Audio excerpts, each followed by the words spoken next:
Hi, I'm recording this video for Christopher Blake to show him the wiring harness on this 2ZZ engine.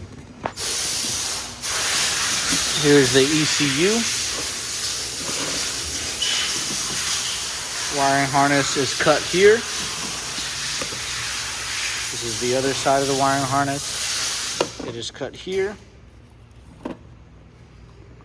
Also here. And then it runs down there and is cut here. As you can see, the trans is still attached. This will be sold separately. If you buy the engine, you'll only receive the engine itself. Transmission allows us to test the motor. We put direct power to the starter, so that's why we keep it on there. This is the rest of the wiring harness. This is intact here. Under here should be intact as well. And that's where it joints up right here.